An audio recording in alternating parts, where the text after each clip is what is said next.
In today's video, I'm going to teach you how to fix no views, no sales on your Facebook Marketplace.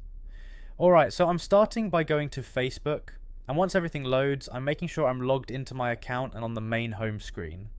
From here, I'm looking over to the left side of the screen where the navigation menu is located. Now I'm going to click on Marketplace on the left side, so I'll select that, and it will take me into the Marketplace section where listings and items are shown. Once Marketplace is open, I'm going to click on Create New Listing.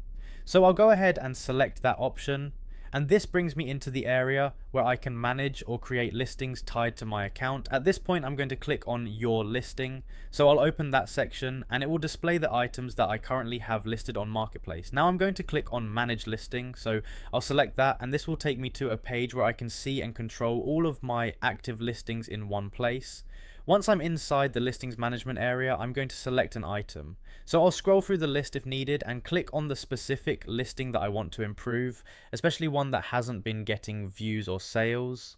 After selecting the item, I'm going to look for the action option. So I'll click on action to open up the available options for that particular listing. From the action menu, I'm going to click on renew in Marketplace.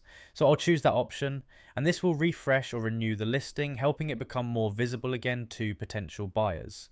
And that's it, the listing has now been renewed, which can help improve its exposure and potentially bring in more views and engagement over time. So yeah, that's how you try to fix no views and no sales on your Facebook Marketplace listings. You go to Facebook, open Marketplace, create a new listing, go to your listings, manage them, select the item, open the action menu, and then renew the listing in Marketplace.